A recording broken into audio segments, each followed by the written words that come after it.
And welcome back to another fascinating episode of the Forever Broken podcast, where we ask the big questions. And boy, do I got a doozy for you tonight.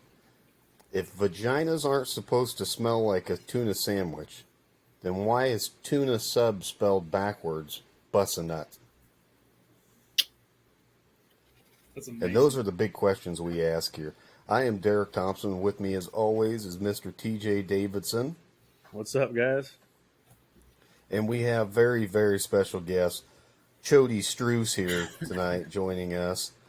If you can't put two and two together, it's Cody, but we're calling him Chodey for this episode. So, got a new nickname tonight, guys. I appreciate it.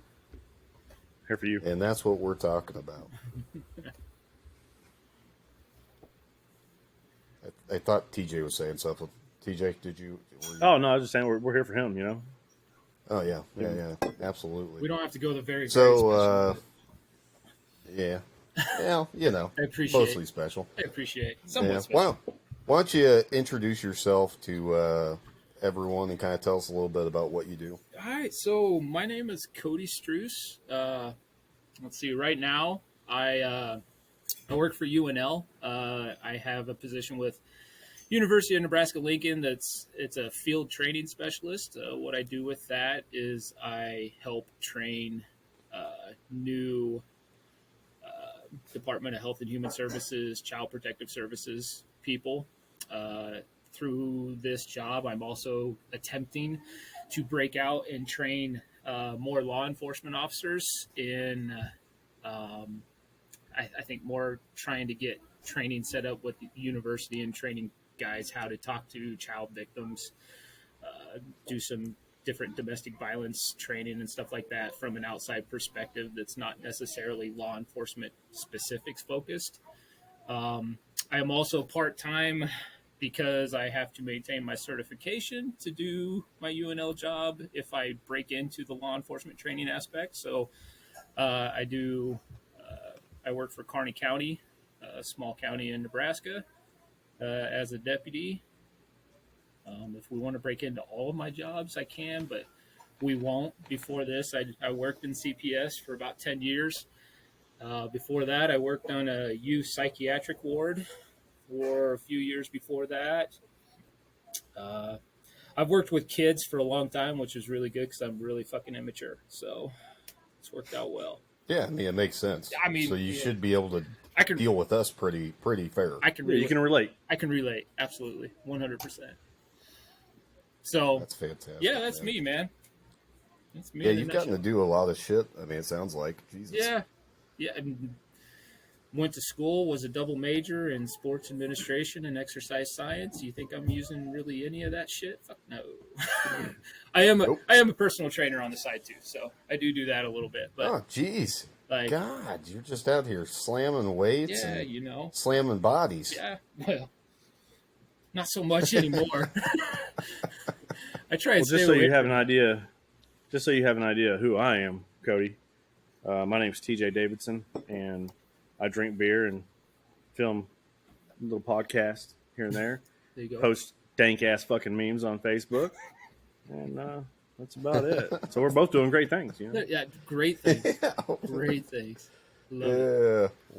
You're doing so much more than either of us. It's just fantastic. Let's not go that far. Combined.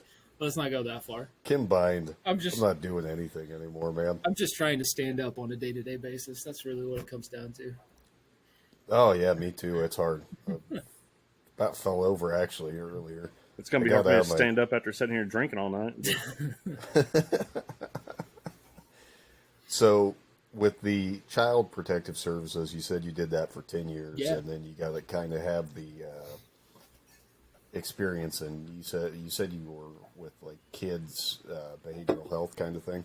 Yeah, so really what happened was when I finished up with college, I decided I was going to try and start my own gym, and fell flat on my fucking... And it just... Oh, dude. I was going to say it just filled up with retards and you had to deal with it? No, you know what? I was the only fucking retard that decided I was going to try and start a gym and realized how difficult that was. It's one of those, hey, let's put all my fucking eggs in one basket and see what happens. So like that didn't go very far. So then, like getting out of college, I just tried to find whatever job I could take. I was working at a lumber yard for a little while, and I was like, Jesus fucking Christ, I can't do this. So I applied for every fucking job I could, and ended up getting a job at a youth psychiatric ward, like an acute psychiatric ward. So that's what got me my start in, I guess, the direction that I went from that point. So, which honestly, guys, like, that was a fun job. Like it really was. Like you dealt with the bad, and the bad was bad. I mean, there's kids trying to commit suicide and like all sorts of bad shit like that. Like it. I mean, the bad was bad, but honestly, dude, like all I got to do was go play video games and basketball and play catch and like interact with kids pretty much all day. So I actually, to be fair, that sounds fun. yeah, it was fun as hell. Like I honestly, I enjoyed that job. Like I did, but Nebraska got away from like psychiatric wards of any type for kids. So I was there for like a year and a half, and all of that got shut down and layoffs started to happen. So I moved on to like a juvenile rehabilitation. Like it's called YRTC. You probably know what it is, Derek, in Nebraska and Kearney. I moved on to there. I was there for like 6 months. The job was fine, but fucking hated the hours and stuff. So again, I just tried to apply for whatever positions I could, and there was a CPS position, and somehow they thought that I was qualified to do that shit. So I really like that you had a double major in like sports science kind of stuff, and you end up going into completely left field with it. oh, dude, They're like, yeah, sports science, child protect, yeah, it works. hey, it's close, right? I mean, we're close. We're dealing with the same stuff. Yeah, dude. Yeah, I mean, absolutely. I should have been like where I probably was from my high school juvenile days, but like where I was working, so it probably made me a little bit better at that job. But yeah, Once again, you can relate. yeah, wait, yeah, Yeah, 100%, been there, man. 100%. So I can tell you, in my experience, just going to like behavioral health units, period, they're actually a lot of fun. 100%. Like if you get past some of the weird people. Some of the weird No, people not- are the most interesting ones, man. Like you Oh, sit, they're so fun. you sit down. I'm and sure there's talk to not some of those guys. any weird people in behavioral health units. No, they were a lot of fun, man. Like I know the behavioral health unit up here has like ping pong and cornhole and foosball. And, Oh yeah. like it's just like you just get to hang out and like they try to create a stress-free environment, which is I think the best you can do when you have that many like stressed out to the max people in one area. Honestly, while I was there, that's kind of what I thought. Like a lot of times it was just like I felt like sometimes the kids were doing better by just not having anything to deal with. Like just being in a war, like Yeah. being there, talking to other adults, other kids, playing video games, just relaxing, takes their mind off of all that shit that they're dealing with in real fucking life, you know? So like it just seemed like a lot of kids were doing a lot better by just hanging out with other people that have some problems once in a while and being able to talk to them about that. Like I learned a lot there. Like that was one of the most rewarding jobs I've ever had. Like 100%. And I mean, that's doing the other shit that I've done for so long. Like I did not want to quit that job. Like I enjoyed that job a lot. Oh, I don't blame you, man. That makes a lot of sense to me, though, because I got a lot of people that ask me, they're like, well, so why is it that veterans are killing themselves more frequently than active service members? So like pretty much like they're asking, why don't they kill themselves as soon as they get back from Afghanistan, or like why don't they do it while they're over there and stuff like that? And I'm like, well, when you think about it, it's you don't really have like the only thing you have to worry about is just staying alive and doing what the fuck you're told while you're there. You know what I mean? Doing what you're supposed to do, and that's it. So you don't have any other like real world responsibilities And I understand that doesn't go for everybody because, you know, I was single when I went over there, so I didn't have a wife or kids or anything like I do now. Yeah. So I didn't have those extra stressors on me, you know, and I didn't have anything that, you know, I had a family, you know, like a mom, dad, and brothers and sisters, but, you know, I didn't have any, like, responsibilities while I was there other than just being there, not getting killed, and doing what the fuck I was supposed to do. And that goes for everybody that's there, though, is it doesn't really matter what rank you are because there's always somebody above you. So you're always getting your orders from them, and then just they tell you what to do, and then you do what you're told, whether it be telling other people what to do or, you know, getting this convoy ready or whatever it is. So, I mean, hell, as long as you just wake up on time and do what the fuck you're supposed to do every day, that's really the only thing you have to worry about. Right. You know what I mean? Yeah. So, but then whenever they get out of that situation and they come home and they get out of the military, now there's, you know, we don't communicate properly with, you know, regular people like civilians and stuff because we call everybody, hey, motherfucker, you know, and that's Right. like, or someone say something about, bitch, listen. And like Yeah. that just doesn't really, You nasty, heinous piece of yeah, shit. Get out you of are my face. fucking disgusting right now. And it could be over something stupid like, oh, you know, you forgot to bring your pencil or whatever. That's fucking, you're a piece of shit. Like, you know, to bring your goddamn fucking pencil. You know what I mean? Right. But so that's kind of that's kind of like my point on that aspect of it is that if you don't really have anything to really worry about other than do what you do every day anyways, and then just don't get fucking killed and wait for your instructions on what to do, then it's pretty easy. I mean, there's nothing you don't have to worry about a whole lot, really. See, and That's, and my thing is like I always try to think like how you guys are like how you guys are wired and stuff like that. And obviously I have no fucking idea, but I always try to like figure that out. And my thing was like always when I was talking to like veterans with like EPCs or something like that, like trying to figure out if there's more that I needed to do, I was always like trying to figure out like what's going on with you, like what are your thoughts. And like I always like, is it a different purpose, or is it that you don't have the same purpose that you had? Like that was always like questions that I would have, you know, like you said, like when you're overseas or when you're doing stuff, it's like, hey, stay alive, make sure other people stay alive and do what I'm told. And then you come here and to me, I was like, are you like alone in your thoughts? Like, is it that type of thing where you don't have to think about that other shit, that all that nasty shit sinks in?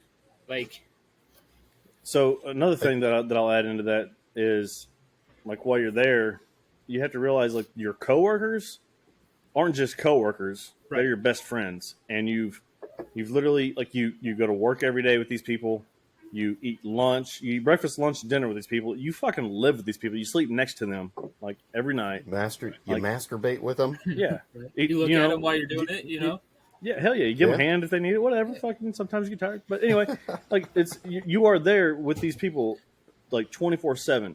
So you're experiencing the same highs, the same lows, you're going through the same bullshit, and you're having the same good times.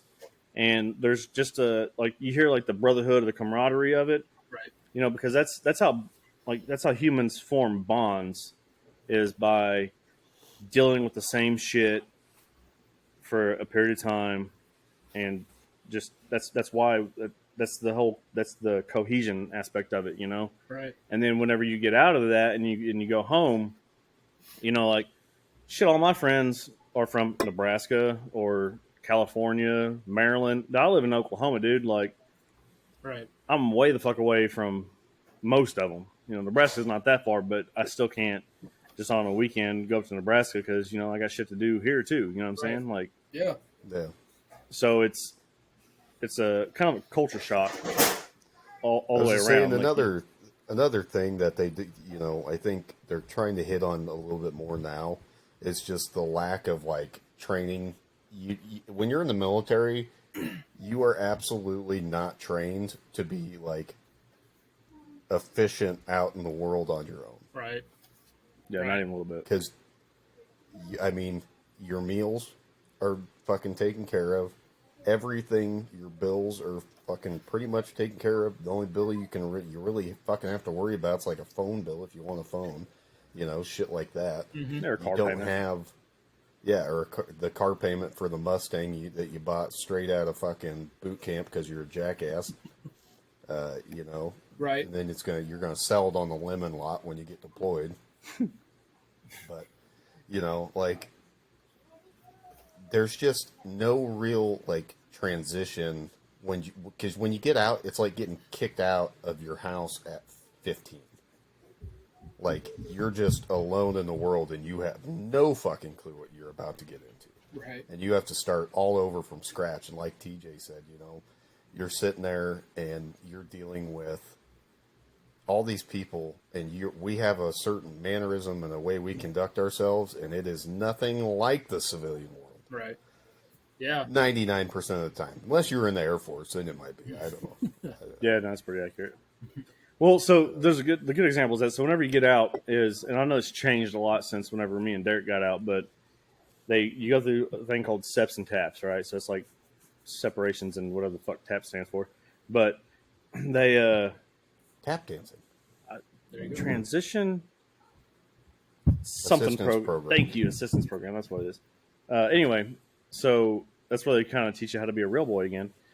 But I had to go through it like 3 times because they have like a psychologist there, and they do little fucking tricks with you. They're like, hey, all right, so get this piece of paper out, and I want you to draw a pig. And so I raise my hand, and I'm like, so what do you mean, like a pig? I'm like, well, when I say a pig, just whatever you think of. So I'm like, okay. So I drew my little picture, and she's like going around having everybody show their pig. And she's like, okay, so if your pig has 4 legs in the picture, then you're this kind of person. You're this kind of a thinker. If the pig that you drew only has 2 legs, then you think like this. If the pig's tail is real short, then you think like this. If it's long, you think like this. So I drew, because I'm a fucking piece of shit, I drew like a slice of bacon that was sizzling, you know? And so I raised my hand, and I was like, so what does mine mean? And she's like, that means you're fucked. Oh, wow. And I was like, oh, right. Roger that, you know? Fuck yeah. And so they I tell us, really though, thought you were going to say you drew a penis. no, yeah. Well, I expected somebody to draw a cop. You know what I'm saying? Like, That's the first thing that came into my head is like, I would draw a fuck cop. 100%. yeah. But anyway, so she kind of talks to everybody like separately, like, so you had like tables, right? Like tables of 5, that there's like 5 tables of 5 people, right? And she go, you know, each table individually and talk to them like about their drawing and stuff and like what they should do. Like, you had to write down like what your plan was when you got out. Like, if you want to be an entrepreneur, if you want to go to college, if you wanted to get a job at, you know, an oil field or whatever the fuck, or law enforcement. That was a big one coming out of the military. And so she asked me, I was like, I have no fucking clue, to be honest with you. And she's like, well, that's good, because whatever you really want to do, like whatever your dream job is, I want you to write that down as your 5th job. So I want you to do 4 other jobs before you even attempt to do the job you actually want. And I was like, okay, like that doesn't really make sense to me. And she was like, well, we call those jobby jobs because they're jobs, but they're not like careers, right? Right. And I was like, okay, so like what's the purpose of that? And she's like, because you're going to get fired from at least 3 of those places. And I was like, that's kind of fucked up. And she was like, no, you're kind of fucked up. Like, that's why you're going to get fired. And I was like, no, good point. All right. And to be honest, like, she wasn't fucking wrong. Like, I mean, yeah, kind of makes sense. Like in the whole grand scheme of things, like I guess I kind of get it. That's fantastic. you know, going from active duty Marine Corps to the civilian world, like you can't be and act the way you do, like on active duty, and act that way in the civilian world, because, like I said, like people don't respond the same way. Like I can't be like, hey, motherfucker, get your shit right. You know, bitch, I told you, like, you're gonna get fired. You can't make jokes about your sex assault class in the real world. Like, all right, so well, I mean, you can. Here's a good example. I had a specific job that I'm not going to name, but anyway, I made a joke, and it was funny to me. And look, hey, I don't have anything against gay people at all. I just think comedy is comedy. You know what I'm saying? Like I have a lot of gay friends that like I really appreciate because they're fucking awesome people. But so I made a gay joke, and my boss was like, "Hey, like you can't be fucking making gay jokes and shit here." And I was like, "Yeah, man, you know, gay jokes aren't funny. I mean, come on, guys. And he was like, no, seriously, stop it, dude. And I was like, I'd make another one, but fuck it. And he was like, go home. And I was like, what? He was like, get the fuck out of it, go home. And I was like, oh, God damn it. Okay.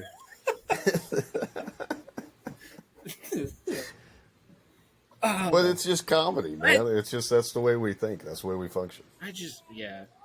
People take themselves. You never miss an opportunity for a good joke. Dude, like, I say this so much, especially like when I'm teaching and shit like that out in the field. Like, listen, I take my job serious. I do not take myself serious. Like, I don't. So I am going to be the dude that's going to do the fucked up joke, or I'm going to be a little bit of a fucking asshole to you, because that's who I am. And Jesus fucking Christ, the jobs that we do suck. Like, they suck. People hate you. People are assholes. People don't like you. If you can't find some sort of comedy in it, then go do something else, because this job will eat you fucking alive. And that's it. I mean, seriously, guys, like, it's funny. Like, it's funny. Like, I've been lucky in the whole law enforcement thing. Like, I've been lucky. Like, I really have. I haven't dealt with super crazy shit where I thought I was going to die.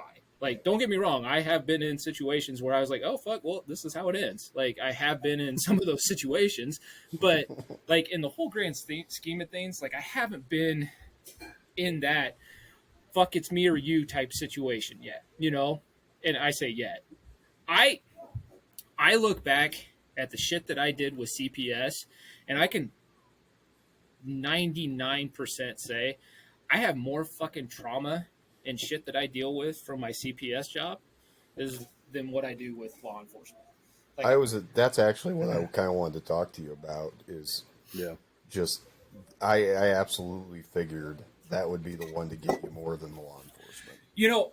Like, here's the thing. So I do a kind of speech, like, so when I was, I don't know, I want to say 3 or 4 years into doing CPS job, like, I mean, I know you guys have never seen me in real life. I'm a pretty big guy, right?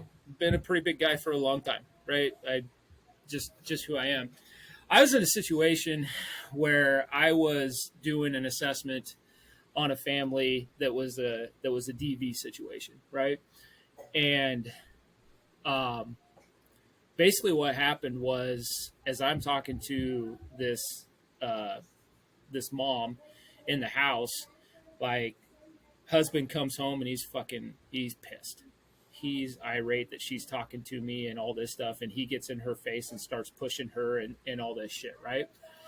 And it gets to the point where he's getting super aggressive, very aggressive. And again, I'm a big guy. And I kind of walk towards him, and then out of nowhere, he grabs, I can't remember if he grabbed something. I can't remember exactly what he did, but he did something and he fucking hit her, like nailed her. And you know what? There's not enough therapy to deal with like all the fucking shit that goes through my mind with this, but I decided to go call 911. Like, I went out the door, called 911 because I was like, I need to get a cop here, because like, if I interject and he fucking kills me, then we're both dead, right? So, like, I walked to the door and I called the cop, and he turned and came towards me, and I just took a step outside the door and just waited for him to come outside, because I figured that's what I'm going to do. But so I was on the phone with the cop as he was coming to the scene. He ended up getting to the scene. He goes into the house. Like, I'm doing everything I can. I'm like, hey, this is what the house looks like. This is where I think they are. I can hear them going down the hallway right now. She's screaming, you better hurry up, blah, blah, blah, blah, blah. And then when the cop ended up getting there, the cop went into the door, went into the back bedroom. And I mean, she was almost dead. Like, he was on top of her, strangled her, like, had his hands around her throat. Like, she was almost dead. Cop ended up getting him, pulling him off, all this stuff, right? So, like I've never felt like more of a bitch before in my life. Like, every fucking day I question that thing. I tell this story to so many people, and I tell people do the same thing that I did. And then I just preface it with, understand that you're going to feel like a giant piece of shit for the rest of your fucking life. Like, for the rest. Like, I feel like the biggest bitch. Now, obviously, like, I mean, like, do I know if the outcome would have been different? Do I know if she would have never gotten to that position? Do I know if any of that shit would have happened? I don't fucking know that. I know that I'm a big dude. I know that I fought before. I know that I probably could have took this guy. I probably could have took him away from her and probably prevented it. I think that I could. Like, now that I've been in law enforcement, I know exactly what I would have done, you know? But, like, me being a 27-year-old kid that was doing this job, or 28-year-old kid, whatever it was, doing that job, like, I felt like I was doing the right thing. And ever since that time, I've felt like the biggest giant fucking pussy that you could ever see. And I still, to this day, every day I wake up and I was like, wow, you're a fucking bitch. You are a fucking bitch. And so, like, it's funny because when I talk to people about, like, trauma and shit like that, like, I don't have the suicidal thing. Like, that's never been my thing. Like, suicide has never crept into my mind. But, like, you suck.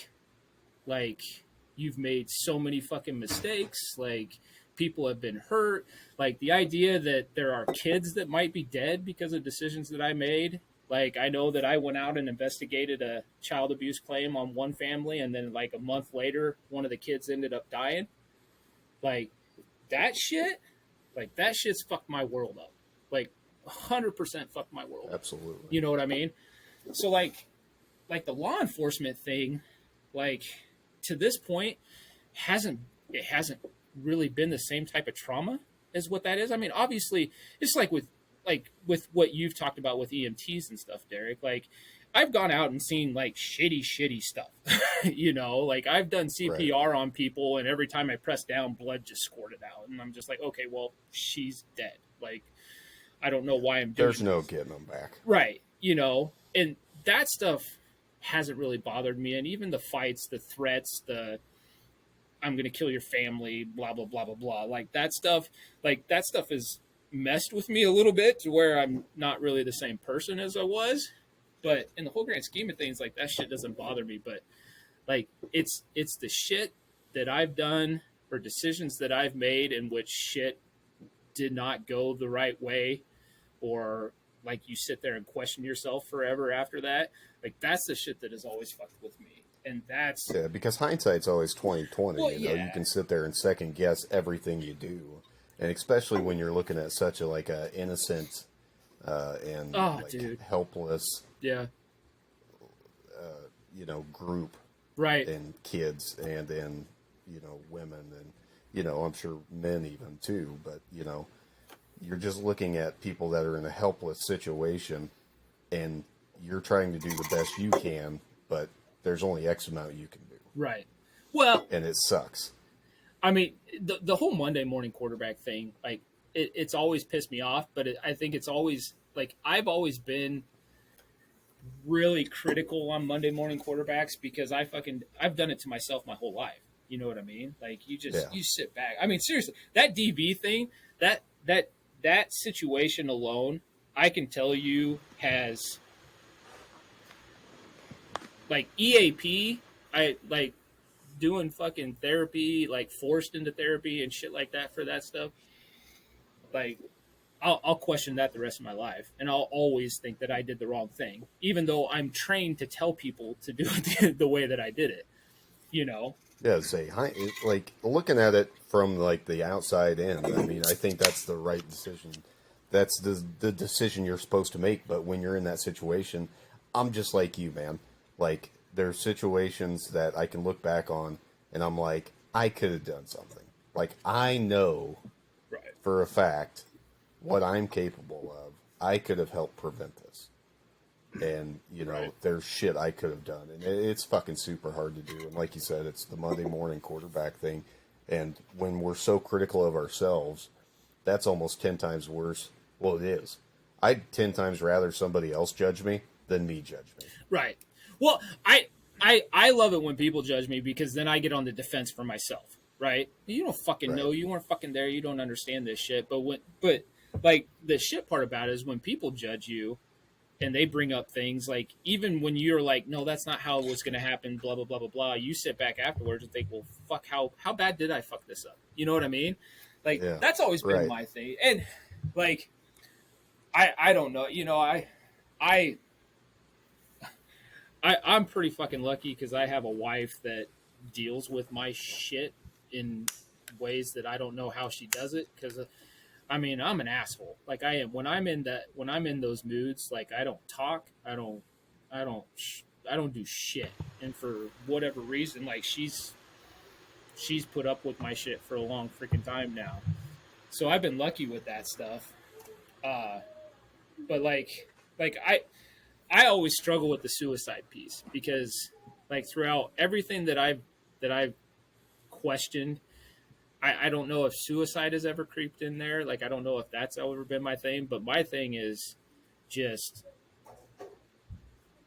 I mean, I know everybody says that they're their own worst enemy and shit like that. Like, I get that.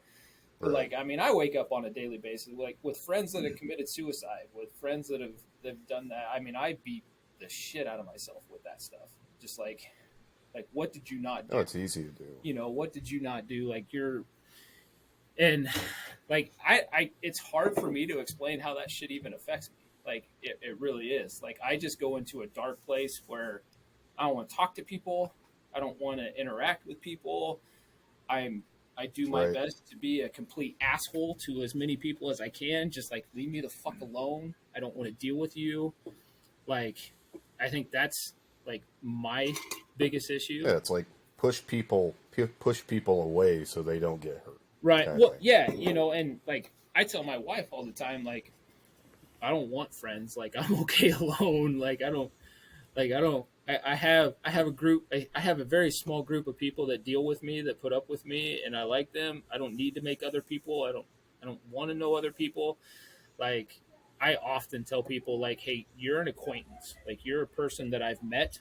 That if we're in the same vicinity, like, we'll talk. But there's never been a time where I thought, hey, I would love to call you and go hang out. Like, I mean, I'm point Right. blank with a lot of people on that, you know? On that though, humans are social creatures. You need people, right? You need Right. like human interaction. You need just some affection, whether it's a spouse or just friends. Right. Like that's something that's just how we operate. Where we don't. Have you ever seen the movie Castaway? Yeah. Well, yeah. Something about a dude like getting stranded from a plane and he ends up fucking a volleyball or some weird shit. I don't know, but like you need friends. You know what I'm saying? Right. You know, and like my thing with that is I fucking socialize all day, every day for every one of my jobs. Like that's my thing. Like, Right. like when I'm doing my UNL job, whether I'm training or I'm out in the field or whatever, like, I'm socializing, right? And when I'm a cop, obviously I'm socializing. When I'm doing personal training, I'm at the gym, I'm socializing. Like, like when I go home, like, yeah, don't get me wrong, I still like hanging out with the kids, playing with the kids, like that kind of shit. But you know, if somebody calls me and it's like, hey, you want to go have a beer? I'm like, no, I'm good. And I suck at that. It's decompression time. I suck at that. Like, I there's times where I'm like, Jesus Christ, go have a beer with him. Like, I'm sure Brandon probably thinks that. Like, Brandon, I'm sure there's been many times where Brandon's like, hey, what are you doing this weekend? I got shit to do. You know? Bro, So you I'm have the kids, same right? Fucking way, Yeah, I bro. got two I was kids. gonna ask you this earlier. All right, so that's something I want to touch on also. Is everything fucking hits different once you're a father or a mother, like once you have kids. Because I could watch movies and all kinds of fucked up shit could happen. I'm like, hey, that sucks for those guys, But now that I have kids, like, it just fucking hits different. I'm like, oh fuck, like, that's terrible. You know what I mean? Yeah. So pretty much what I'm trying to say is having kids turned me into a big old pussy. You find you find yourself holding back tears for shit like that Yeah. you never would have That you before. shouldn't. Yeah, Yeah. you're like, I'm not crying. I'm just watching so intensely that my eyes are sweating a little bit. Fuck what the off. Yeah. Yeah, it's like you're watching something. My you're eyes like, are what the sweating. It's fuck just is this this? fucking shitty ass Disney movie. God damn it! Right? No, honestly, yes, I agree with that. Like shit is different when like when I started doing like CPS work, like I didn't have kids or anything like that. Like we were trying to have kids, we weren't succeeding very well, but we were trying and shit like that. So like everything's fucking different with kids. Like you just Oh look yeah, at definitely. everything a little bit different. Yeah. Yeah. Yeah. Hell yeah, that's for sure. I'm gonna go back because I wanted to talk about it because it's, we're mental health. We're kind of, we suck at it, but we. I wanted to talk about you had the chance with the kids' behavioral health unit thing. Yeah. I just wanted to like see what you kind of like picked up on as like some of the biggest changes you've seen just from then and like to today in what you've seen with kids' mental health. I know numbers you may know probably better than me, but I know numbers for like kids with mental health disorders is like doubling every year or some shit. Right. I so I honestly like this is more my opinion than it is anything, but I feel like especially in Nebraska, like things are failing quite a bit because everything is so focused on outpatient therapy. Kids need to be out in the public, blah blah. Don't get me wrong, yes. Like it's like TJ said, like we're sociable people. We need to be out in social activities, social settings, and stuff like that. But this has always been my opinion.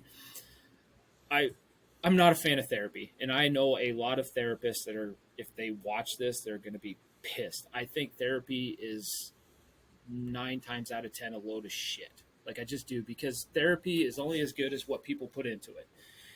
And the thing that I've seen, and I go back to myself because I can tell you like all of the therapy that I've gone to, I don't know if any of it really worked. I don't know if I've ever felt good after like my last session with a therapist. Like I don't know if I've ever felt like I've made gains. So therapy has always been a difficult thing with me. But so the thing that I've learned with kids is kids are very untrusting of adults. Especially now, for whatever reason, in my experiences, kids just, I mean, you guys know when you were younger, your parents didn't know shit. I think it's 10 times worse now because kids have so much knowledge or things at their hand, whether it be social media to Google to whatever. They think that they just have the answers to so much shit anymore that trying to handle some things on an outpatient basis where you're seeing a therapist once a week or twice a week with and then feeding them whatever medications that you can feed them to help with those things and then putting them back out into the public that was causing all the stress, whether it be school or social media, letting them have access to all of the things that were probably causing the issues in the first place, and they constantly have those same things. Like I struggle with a lot of that stuff. Like I it seems like I see the same kids making the same decisions like over and over again when it comes to mental health and things like that. And dude, it's harder for kids now. Like social media is a real freaking thing. Like social media bullying, like don't get me wrong, like the whole I I I still struggle with the words can hurt. Like I still struggle with that because if people say that I'm a Right. piece of shit or all this stuff, I don't like. I've never been able to be like, oh God, I've never struggled with that. Like if you punch me, I'll hurt. If you call me, I'm a jerk, an asshole, a fucker, or a piece of shit, like all that stuff, like that doesn't hurt me. I don't care. So do you think that's because we got trained or kind of taught how to deal with that as kids? I think we were decentralized, I guess, because we didn't have that avenue. Like people would call you names at recess or something like that, but then it stopped. You know what I mean? Like you didn't. It wasn't. Yeah. It wasn't nonstop, whether it be on Facebook or Twitter or Snapchat or whatever else. Like I think you had that avenue where it stopped and you could get away from it. But I I in my opinion, like I think things get diagnosed too quickly and too easily. I think Right. they search for a diagnosis so they can give medicine and whatever else to that kid, and then I everything's just so focused on outpatient. Like go see a therapist a couple times a week and things will be better. And I mean, let's be honest. I mean, that's not always going to work, and that some people it might, but most people I just don't think it does. Yeah. I think we fell so fucking far behind the bus in like the mental health crisis that we're in that now they're trying to just like diagnose shit quick as they can to like make up for the fact that they've completely fucked it up for the last how many years. Well, Sorry, I just want to touch on something real quick. So, speaking of like push medication, I'm assuming you're probably talking about like ADHD medicine is probably one of the most common ones for kids. TJ's. I've seen 8-year-olds and 9-year-olds diagnosed with like bipolar. Like, are you kidding me? Yeah. Come Well, on, man. I just want to point out that apparently ADHD medicine will shrink your penis, and if my children are anything like me, then they don't need that. That's not good in the So They I'm don't- sure as fuck not gonna Yeah. let them get prescribed ADHD medication when they're young, because then they're gonna be royally fucked. But I mean, Yeah, they're going to be even further behind the eight Yeah. ball than I was. Son of a Oh, bitch. jeez. I guess I need to question my parents on if they fed me ADHD medication when I was younger. Then, like, right? Yeah, like, why does my goddamn. penis look like a nipple? I just want to know. Why is my penis so small, Dad? Like, what the fuck? Yeah, this is your fault that you were feeding me ADHD meds this whole time. Giving me all that Ritalin and shit? Damn it, Dad. I'm not trying to get sidetracked here. I just wanted to point that out. So Yeah. just I- let that Well, be it known. seems like All right. I was going to say I think it seems good like to kids are being forced to grow up 10 times quicker now too, Oh yeah, definitely. just because of Yeah. all that. Like, it seems like society is putting so much like emphasis on younger kids to like be a change, and it's like, dude, let a kid be a kid. Like that. What's I can't. Whatever the 16-year-old girl from whatever country she was at that was talking about climate change. Like, why are we giving her a platform? Like not that what she says is bad or good or anything, whether you agree with it or not. You're putting a 16-year-old or 15 or however old she was, you're putting her in a situation in which millions upon millions of people are going to attack her. Why would you ever put that on a fucking 16-year-old? Like, let alone a 30-year-old. Yeah, I mean it's kind of like Jesus Christ. It's like this. My goddamn my niece is Miss Nebraska's outstanding teen. Where does she get her looks at? So she, not for me. That's for the other sure. I don't know where the fuck shit came from. But she. I'm sorry, that was an unfair realization that if you're a Miss Teen, you obviously have to be pretty. So that was my fault. Yeah, whatever. I kind of She- hey, she's listen. she's I kind very of pretty. I kind of take offense to that also, because apparently Derek and I look so similar Look that very similar. our families can't even tell us apart. So, Okay. with all due respect, Chodey, you can go fuck yourself. Chode, go fuck yourself with your chode. Yeah. But they were one of the questions that they asked at the like Miss Nebraska competition or whatever was like, do you think it's important for teens or the kids to have a political opinion or like, do you think it's important that they be a part of their community and making a change in their community? And I'm just like, I don't even think that's like fair to put on kids. Like, the last thing you want, like, I will keep my kids out of politics as long as I can from even having to deal with it. They shouldn't have to, Right. for one. Right. It's just bullshit, lies, and it's politics. I mean, it's absolutely insane. But two, why are we sitting here and asking for our teenage and younger kids to be making the change in the community that we should be doing? Right. Well, Well, you Like, we're supposed to help them, not them help us.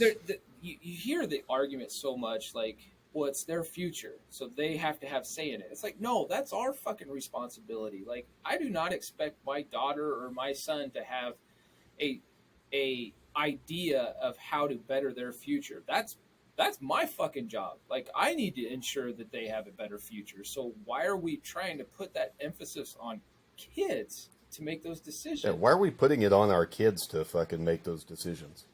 You know, so this is just my opinion, but like as a parent, it is your responsibility to teach your kids and prepare them for the real world.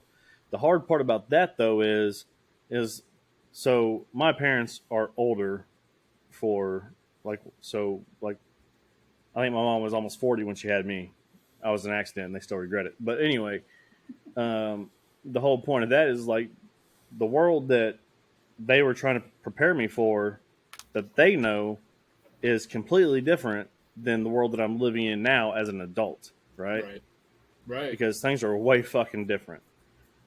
So I mean, it's your responsibility as a parent to prepare your kids for how the real world really is, but you also need to, let them know like, hey, this is just pretty much just how to be a good person and like what's really important, like morals and ethics. You know what I'm saying? Like, Yeah. and then let them make their own decisions once they are old enough to like form their own opinions of it. You know what I mean? Like, Right. it's super hard because like I'm kind of like how I do everything. I do this podcast or fucking my parenting style. I just kind of wing it. You know what I'm saying? Like, Oh yeah. Yeah. but because I don't know what the fuck I'm doing. I don't know if y'all, maybe you guys fucking got it down. I sure as fuck don't. If you Nope. do, like, Sure send me don't. notes, man. Like, but Dude, I'm supposed to be an expert in like family functioning and child functioning and all this stuff. Like I'm supposed to go into houses and tell them what they're doing wrong or right or and all this stuff, or teach people how to acknowledge that stuff. And I still remember the first freaking night that my kid came home. And the first thing that I did was like, Mom, I don't know what I'm doing. Like this is bullshit. Like you need to come over. Like, dude, you make it up as you go the whole time, and you like yeah. the whole time Absolutely. you're just like, God, I hope I'm not screwing them up as bad as I am. Like that's that's every day.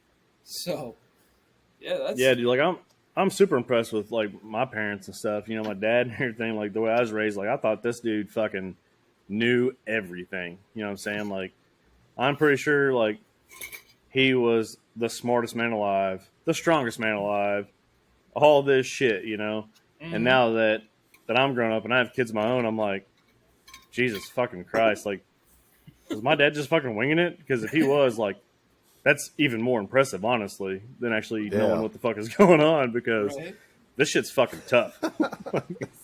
Hell yeah. This is insane. Like, I don't feel like that I'm, like, in the same mental capacity as my dad was. You know what I'm saying? Right. I think it just becomes being a dad thing. I think you become a bullshitter. Oh. Hey, no, that's a fact though. That's why I'm so good at like just stupid ass fucking jokes, like dad jokes, but they're not really dad jokes because they're pretty like vulgar. But They're pretty funny. it's like the vulgar version of dad jokes. If you like dad jokes, if you're an adult, you know what I'm saying? Like if your kids are adults.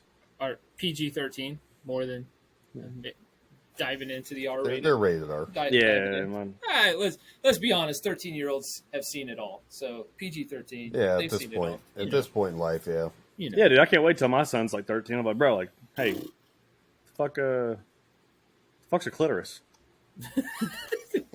But I thought it was a dinosaur this whole time, Son of a bitch. All I know is your mom kept telling me I could never find it. Yeah, The clitosaurus, aren't those extinct? those are very extinct. Very, very. Been extinct for you. They don't all stink. Sorry. Oh, Jesus. But so we can... Oh, God. So we'll dive into one last kind of area. We've kind of touched on it a little bit already. But you were talking about your wife puts up with your bullshit and you don't know how she does it. But, like, how do you deal with your bullshit? Like, other than the seclusion thing, like, what's kind of your method for dealing with it. Like me and TJ have talked a million times. We have dark humor. Yep, coping mechanisms. That's it. Dude, I mean, it's I know this is so cliche. Like I'm going to hit on that, but honestly, I have to find a way to decompress, and the gym has always been my thing. Like if I miss going to the gym a couple days, like I'm an asshole. Like you can tell that it started hitting me. But honestly, like that's one thing that I utilize. Like I have to get it out that way. I think the other thing that I have had to do is I have to find a way to shut off the brain and not think. Like that's I it's like a catch-22 with me because like I said I kind of I play that loner role. Like I don't want to interact with people. I try and stay away from people, blah blah blah blah blah. But the problem that I have with that is every time that I do that I get lost in my thoughts, and then you just start like Right. once I'm sitting there, and if I'm not doing something or if I'm not focusing on something else, once my brain starts, like it hits like a freaking sledgehammer to where I start questioning everything, like every fucking decision that I've ever made that has affected myself or my family or somebody. I start tearing apart, and that's when I start getting into a deep dark hole, right? So, video games, honestly, like I am going to be that fucking 80-year-old dude that is playing some sort of video game because I have to lose myself in something. Like I have to be able to do something to where I am thinking about anything else than a day-to-day basis type thing. So like video games, I try to like go out and make shit with wood and stuff like that. Like I have to find a way to do anything to keep my brain from just sitting silently because once it does, I'm done. Like it's done. Like it's over. So I think the gym. Honestly, some of the best times where I was not fucking myself up was when we were doing Call of Duty and shit during COVID. Like that was a blessing in disguise for a little while for me. Like just being able to get on. I guess sometimes I am an extrovert, and apparently it's over a video game is when I've done it. But Yeah, like, that's the best time, man. I enjoyed that because it was easy to just get lost in that and not have to think about anything else. So those are my things. Like I mean, hanging out with my kids, obviously, like that kind of stuff helps a ton. Like being able to hang out with my wife, like from time to time, is awesome. It doesn't happen very often anymore, but like trying to find those times where I can just focus on anything else but myself is like probably the thing that I've learned that's helped the most for me. So you can kind of always tell when I don't get the time to do the stuff that I need to. Like, I'm sure if you talk to my wife or my kids, they probably tell you, Dad's in a bad place right now. So I think that's the thing I've found that works. You say it's a cliche, but that's actually that's a proven fact though. Like going to the gym, working out, it releases dopamines, and those are the feel good hormones. You know what I'm saying? So if you're in a bad place and you go work out and you start getting really sore, that's the body's way of like fighting pain, or going for a run. Which I know a lot of people who don't run are like, yeah, fuck that. Like I'm one of those people. I fucking hate running. But I'm that person. But I tell you though, like going on a good fucking long run where you actually, I'm not talking like a light jog where you never get winded. I'm talking about actually pushing yourself and running like to the point where you're like, fuck, I just can't do this anymore. And just keep pushing a little bit past that. You are going to feel way fucking better afterwards. So, and that's the thing. So that's why I say it's not really a cliche. Like that's a fact. Right. Like, so about, I think we're going on about 4 years ago. So 4 years ago, I met a guy actually through my wife's hairdresser at the time. But, well, Mike or Derek, Mike from like Warzone and shit like that. So I met Mike and I started working out with him. He's ex-military. He's a Marine. Dude, we're so fucking similar. It's crazy. And that has helped me a ton at the gym. Like just having that other person to where like we literally it's like TJ said, like we go to exhaustion. Like I will fucking push myself, and I like it's awesome because we're trying to one up each other, and by the time we're done, like we're done, and it's a great fucking feeling. It feels great. I I mean, I used to power lift, and obviously I can't do that shit anymore. I'm broken beyond repair. But like just being able to get into, Relate to that. oh, dude, yeah. Well, I'm not broken like you, but I'm probably a close second, maybe. But like just being able to get in there and have somebody that'll push me to probably places that I might not go by myself. Like it's nice to have that. Yeah, it's a great thing to have. It's good to have motivation in the gym, and that's been my fucking biggest struggle, man. I've got zero testosterone, so my like drive to get down to the gym is just nothing. I'm like, you know what sounds great right now? A fucking nap, Yeah. because I'm old and fucking apparently just my body said, yep, no more testosterone for you. Right. Well, you know, Uh, like that's my thing is I mean, I think probably other thing now that I think about it, the other thing that I've done is I keep my freaking plate so busy. Like my plate's full on a day-to-day basis. Like I'm up by 4:00 in the morning so that I can go train in the morning. I come home, shower, and start my UNL job and do that. And then after I'm done with my UNL job, I go home and I go to the gym again, you know. And then, I mean, there's days where I get done with my UNL job and change clothes and go work at the county for another 12 hours, you know. Like, I mean, I keep my plate as full as possible because, like, I know, like, my family has history of mental health. My mom has a lot of mental health issues, depression, manic depression, stuff like that. My sister's the same way. Like, I could say they probably won't ever watch this. Like, I know that there's times where both of them have probably been close to not being here, you know? So like I've had that aspect of my life, I guess, in there the whole time. And I mean, like I said, I don't know if what I have is depression. I don't know if what I have is like PTSD. I don't know what somebody diagnoses it as. I just know that like I feel like the whole we beat up on ourselves the most. I feel like I take that to just a different level. I'm sure other people can relate to that, but like if I'm lost in my own thoughts, then like I go in a dark hole that's just not cool. So do I, bro. So do look, I'm not a doctor or anything, but I've talked to a lot of those motherfuckers who have degrees who try to tell me what the fuck my problem is. Stayed at But Holiday Inn Express once, right? hell yeah.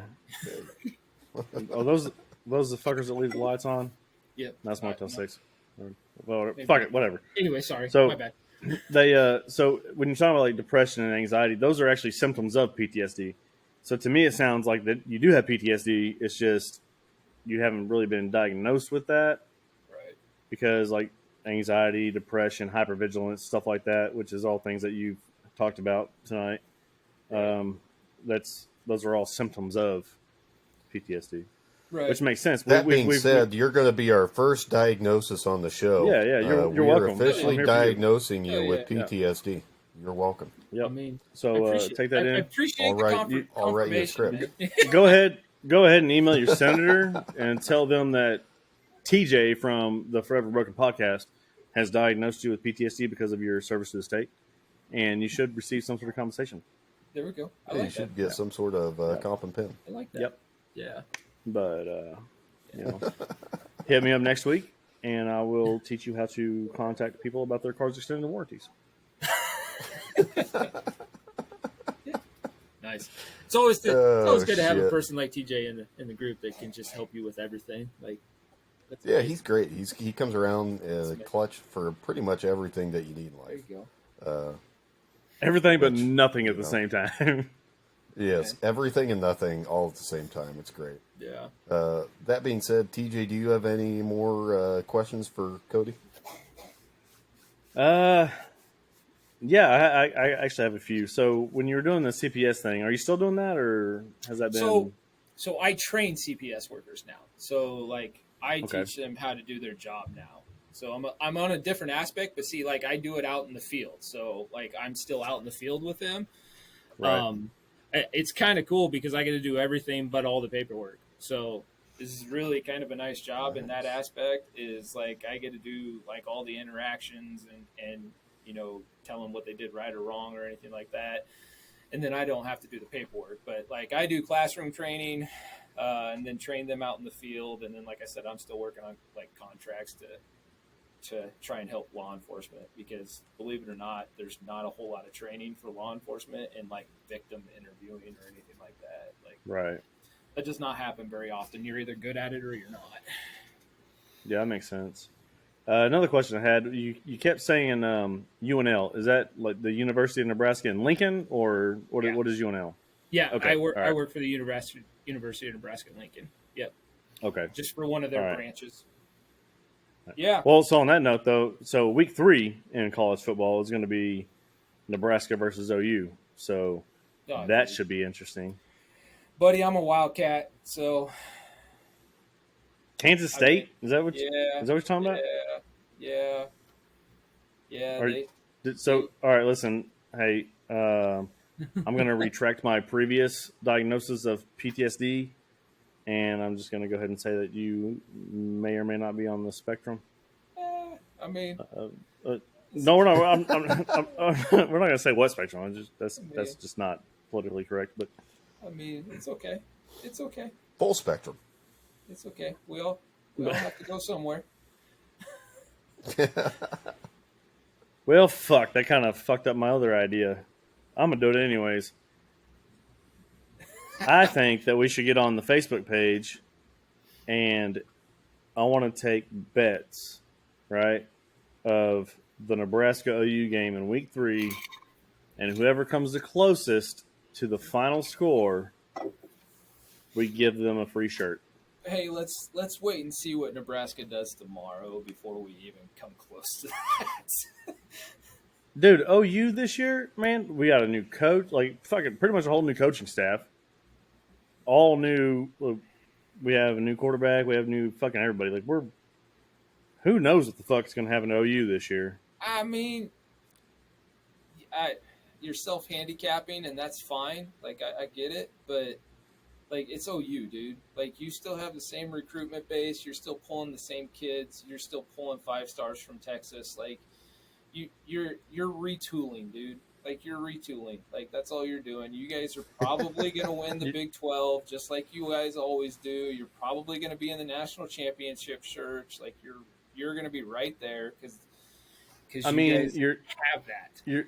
You're saying until that Nebraska though, fucks up your dreams and Hey, here's exactly the thing. right. Here's the thing. K-State is going to have your number this year. Hey, that's what I'm getting at though, because K-State's always a fucking challenge. Thank God we got rid of Lincoln Riley because that fucking guy. Like, don't get me wrong, he's a great offensive mind, but that's all he is. He comes up with good plays here and there. Defensively, we've been fucking dog shit. Here's the thing. I want to ask you: do you think the move to the SEC is a good one for Oklahoma? Don't go by money because I get it. In our current situation, fuck no. Now, granted, now that we have Venables as a head coach, but he's a head coach now, not just a defensive coordinator. Which, he was a defensive coordinator for OU for I don't remember how many years. But right now, I really don't fucking know, man. I think Oklahoma and Texas are going to struggle like Nebraska did in the Big Ten. I feel that. Definitely. Because here's the thing. Like Nebraska is different because Nebraska was pulling all of their recruits from fucking Texas, right? Like Nebraska was pulling a lot of their recruits from Texas, and they could recruit Texas because they were playing Baylor and Texas Tech in Texas. So those kids' parents were always going to be able to see them play one way or the other, right? So when Nebraska moves away from the Big 12, now all of a sudden all those kids from Texas don't want to go to Nebraska anymore because mom and dad aren't going to see any of their games like they were in a stadium or anything like that, right? So Nebraska lost a ton of recruitment from that point, like from that situation, and that's why Nebraska went to the shit. I don't care what anybody says. They weren't pulling the recruits that they could be before, and That's why they went down into the shithole. Like Texas and Oklahoma, I still think they're still going to be able to pull recruits from where they were, but they ain't going to be pulling recruits that Alabama and Ole Miss and Georgia and all those guys. They're not going to be pulling from Alabama and Louisiana and Florida and stuff like that. They're going to have to focus on like Texas and stuff. Man, I don't know. Well, so we're just going to have to wait and see. Pretty much is what that's going to be, because 100%. so I will say, like in the previous years, like I'll say like the last 5 years, we've missed out on a shit ton of great defensive recruits because we're in the Big 12. Right. And they're all going to the SEC. So now that Oklahoma and Texas are going to the SEC, now all these defensive recruits and everybody that wants to play in the SEC, because they're known for their defense, right? Right. So now we're not going to have that, that disadvantage, I guess, is what you'd call it. But being the new kids in town, we're going to have to prove ourselves, which is going to be very difficult. Again, like I said, since we have a whole new coaching staff and pretty much like everybody that we had last year that were all of our stars and shit, as far as, like quarterback and stuff like that goes, they're all fucking, even our backup quarterback said Caleb Williams has gone to USC. Spencer Rattler went to South Carolina. So we started off this year, we're going with Gabriel. Can't remember that fucking kid from UCF. Okay. I know who you're talking So, about. Oh, yeah, I know what you're talking yeah, so I mean, let's be honest, though. It all comes down to who's going to have the biggest pocketbook to pay NIL deals, right? I mean, that's really what it's going to come down to in the whole grand scheme of things Right. anyway. yeah, Like, and it that ain't gonna sucks be because Oklahoma as a state has fucking shit to offer. Not a Yeah, fucking thing, dude. Oklahoma as a university is one of the most storied universities, and that still goes. Like I think it's funny that Nebraska is still top 3 in NIL deals. Like Nebraska is providing more money to their freaking student athletes than almost every other college except for Alabama and Ohio State. Well, think Like- about this, though. What is Nebraska known for? Fucking corn. Corn and football, like that's it. Yep. I mean, that's Dude, literally corn, it. right? So We have If- nothing else. think about this, Beef. though. Beef. Just with corn. Beef. Hang on, just with corn, though. They make fucking gasoline from corn. Right? Oh, yeah. Everybody needs fuel. Everybody does, no matter what you do. Also, corn is one of the biggest products for livestock feed. Right? Oh yeah. Yeah, and we've got the best livestock in the country. Yeah.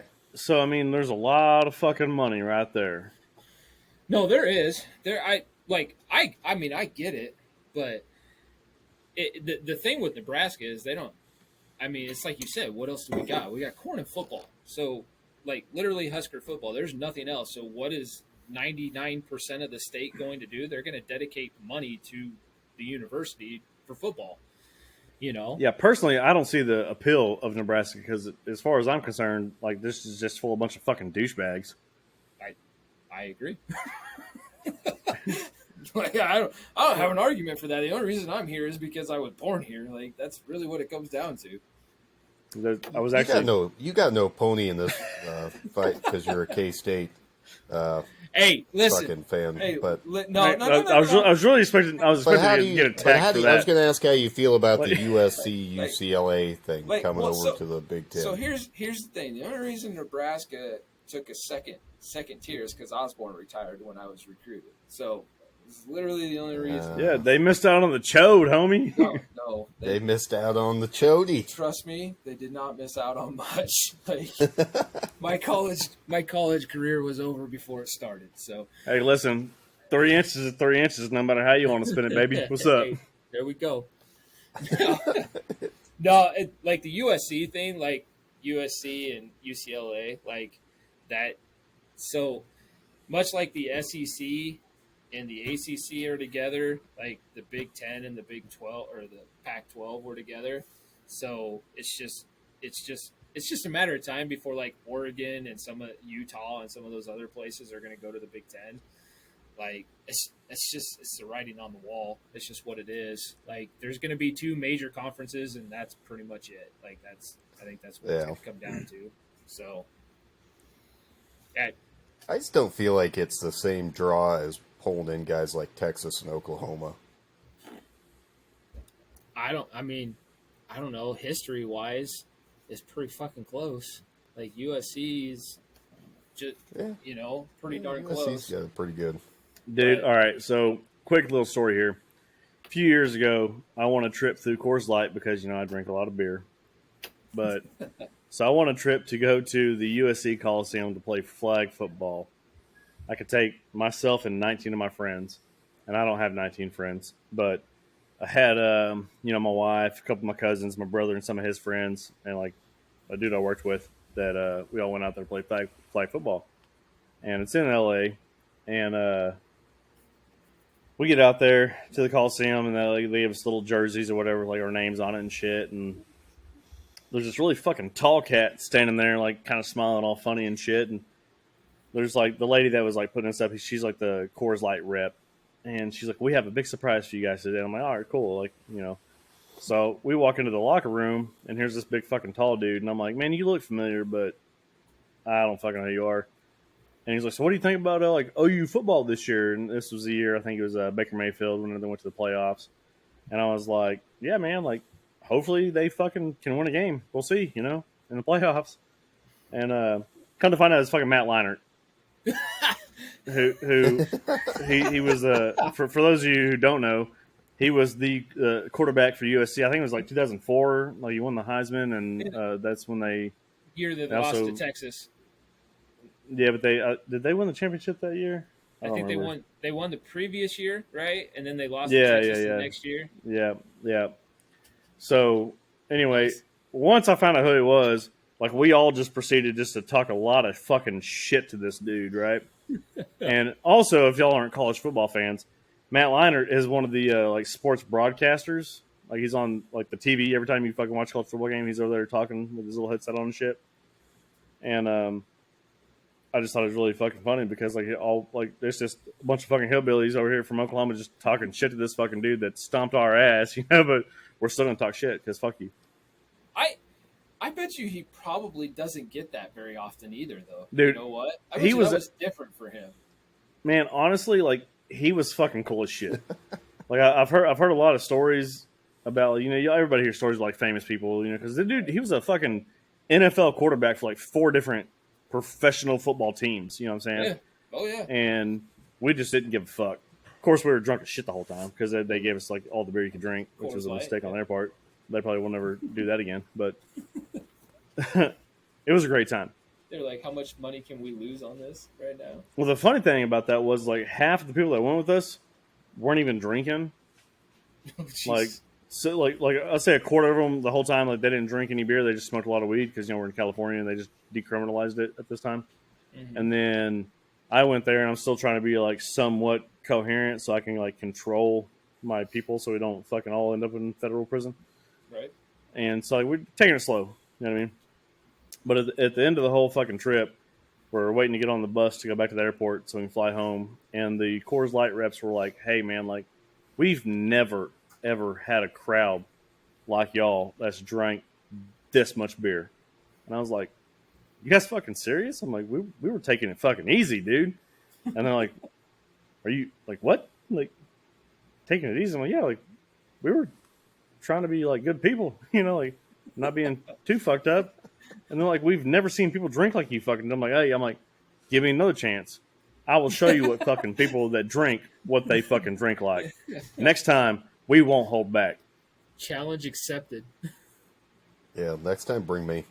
Yeah, well, they stopped they stopped the whole program after that actually, but I don't know why. Because you guys drink them out. It fucking scared the shit out of him. Like, wait a second, we brought this dude in, and he said he took it easy on us. Like, fuck, we better stop now, Dude, We can't that afford whole to do this fucking again. bro, that whole trip Right. was such a fucking shit show. So the day that we're supposed to fly out at like 2:00 in the afternoon from Oklahoma City to go to LA, right?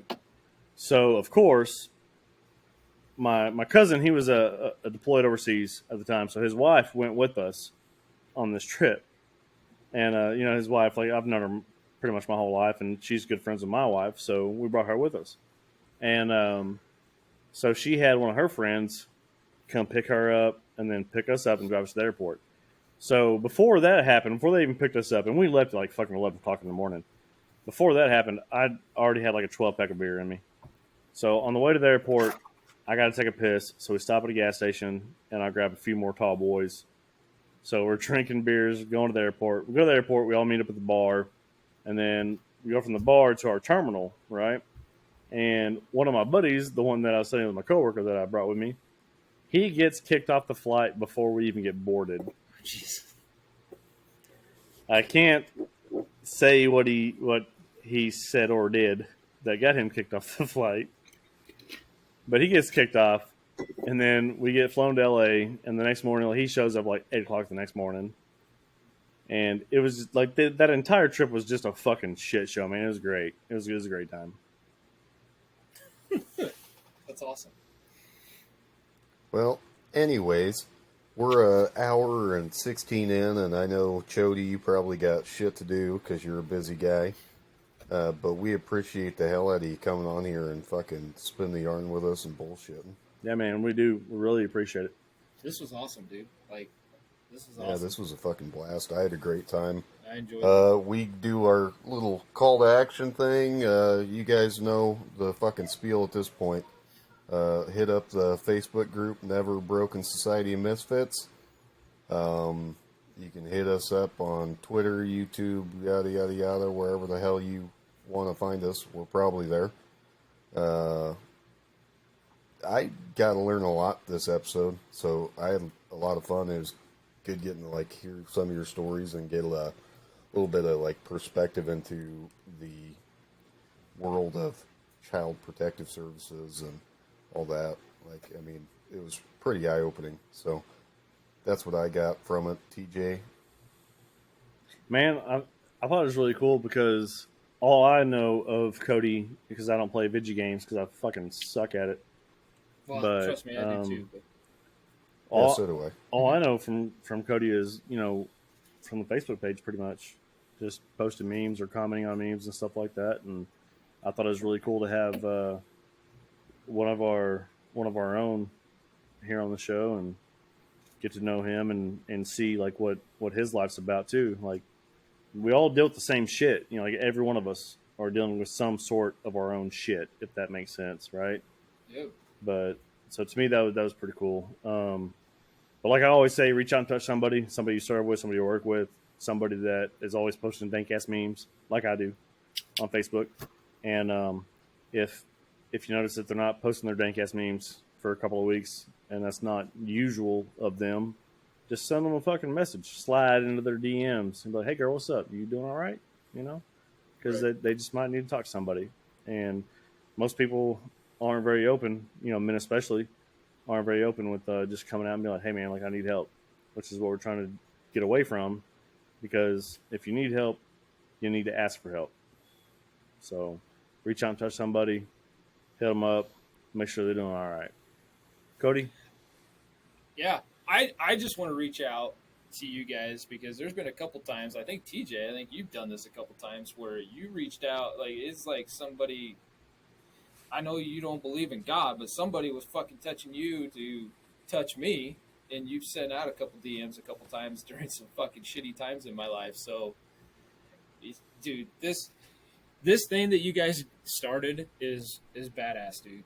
Like, you guys have already fucking helped me through a couple dark little tunnels that I've been in. Like, it reached out literally on anniversaries of shit that I've been dealing with, and it's crazy how that's made a big difference already with me. So, like, you guys are awesome. Like, this thing's awesome. I'm just happy to be a part of it.